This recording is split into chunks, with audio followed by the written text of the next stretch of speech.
After the affair ended, nothing in Leo's life looked different from the outside.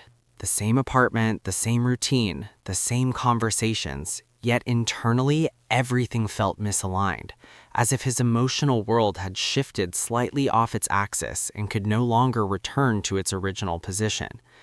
And what haunted him most wasn't the guilt itself, but the realization that guilt had become quieter over time, replaced by a dull sense of emotional distance.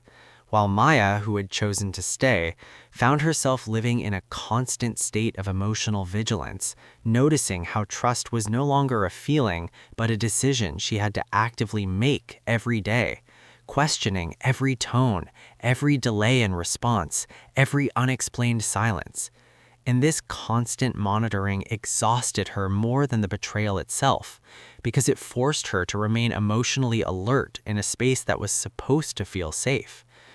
And Leo began to understand that asking for forgiveness was easier than living in the aftermath of being forgiven.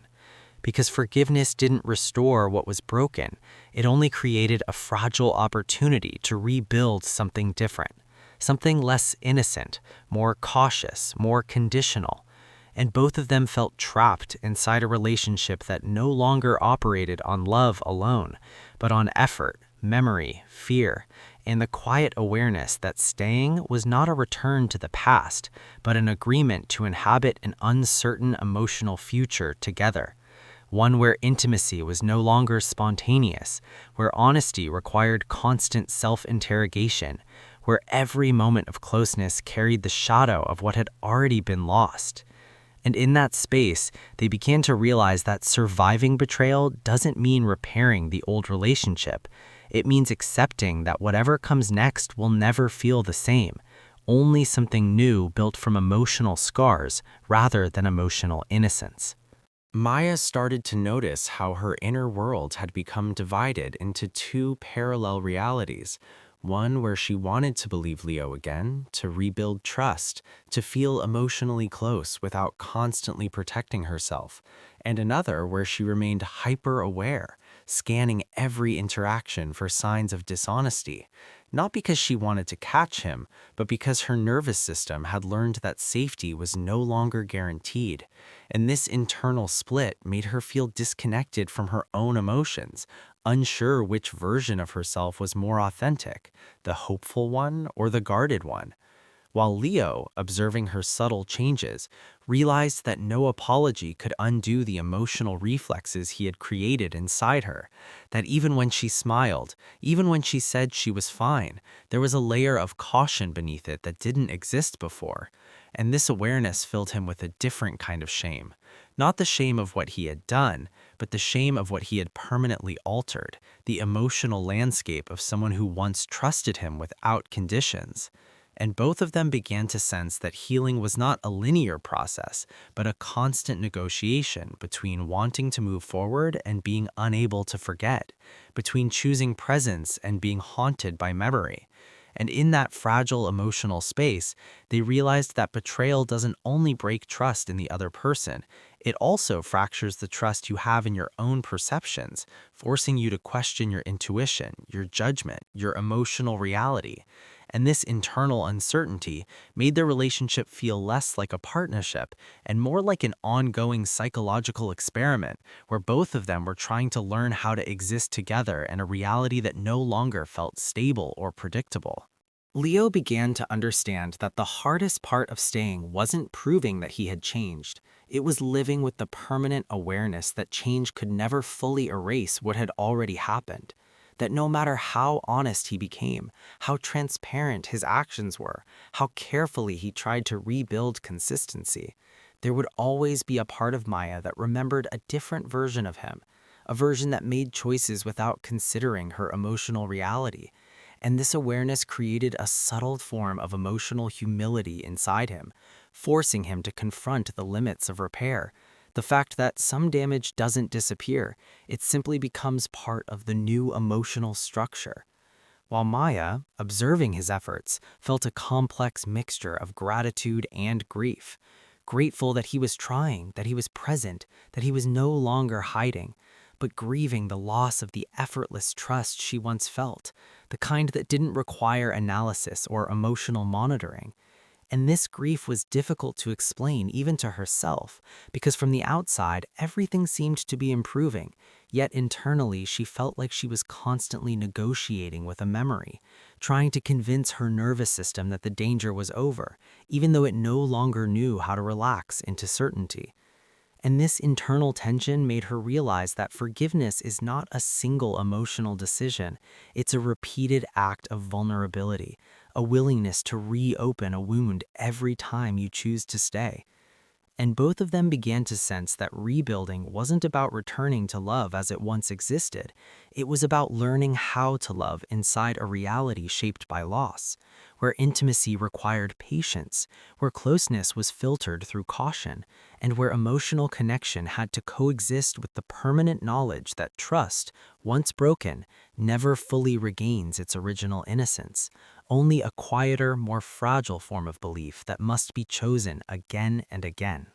Maya noticed that even in moments of genuine closeness, when Leo held her, listened to her, or spoke with sincerity, there was always a subtle emotional delay inside her, as if her heart needed extra time to catch up with what was happening in the present.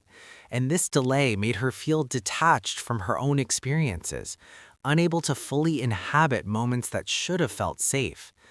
While Leo became increasingly aware of how much patience real accountability required, how rebuilding wasn't about grand gestures or emotional speeches, but about sustained emotional consistency over time, about showing up in the same way on ordinary days when no reassurance was requested and no conflict was visible. And this long-term effort felt more demanding than any apology he had ever given, because it required him to live inside a version of himself that was constantly observed, constantly measured against a past mistake. And both of them began to realize that what they were trying to repair was not only their relationship, but their emotional identities. Maya trying to learn how to trust without losing her sense of self-protection, and Leo trying to learn how to be present without expecting immediate redemption. And this dual process created a complex emotional dynamic where progress felt real but never complete, where healing existed alongside resentment, where love existed alongside fear, and where neither of them could fully separate the present from the memory of what had already been lost. Over time, Maya started to recognize how deeply the betrayal had altered her relationship with uncertainty itself, because even outside of Leo and other areas of her life, she felt more cautious, less willing to assume positive intentions, more inclined to emotionally prepare for disappointment before it arrived. And this shift made her realize that betrayal doesn't stay contained within a single relationship. It subtly reshapes your entire emotional framework, influencing how you perceive risk, attachment, and vulnerability. While Leo, observing these changes, felt a growing awareness that the consequences of his actions extended far beyond the boundaries of their partnership, that what he had disrupted was not only Maya's trust in him, but her trust and emotional safety as a concept. And this realization created a different kind of responsibility inside him, not the responsibility to be forgiven, but the responsibility to accept that some effects could never be undone, only acknowledged. And both of them began to sense that healing was no longer about achieving emotional comfort, but about learning how to coexist with discomfort without letting it define their entire identity, about discovering whether it was possible to build intimacy on top of emotional scars rather than in their absence. And this question remained unanswered, not because they lacked love, but because they were still learning what love meant after innocence had been replaced by awareness. Leo found himself becoming more attentive to silence, not the comfortable kind that once felt natural between them, but the new kind, heavier, more deliberate, the kind that existed when Maya was thinking but not speaking, when her mind was replaying old images while her body remained in the present. And this silence made him realize how limited his influence truly was, that no amount of explanation or reassurance could reach into her internal world and rewrite her emotional memory. while Maya became increasingly aware that staying required an ongoing emotional negotiation with herself, deciding every day how much vulnerability she was willing to risk, how much emotional exposure she could tolerate without feeling unsafe. And this constant self-monitoring exhausted her more than she wanted to admit, because it meant that love was no longer something she experienced passively. It was something she actively maintained through conscious effort. And both of them began to understand that rebuilding after betrayal is not a romantic process, it is a psychological one, involving patience, emotional discipline, acceptance of imperfection, and the willingness to live with unresolved feelings without demanding immediate closure.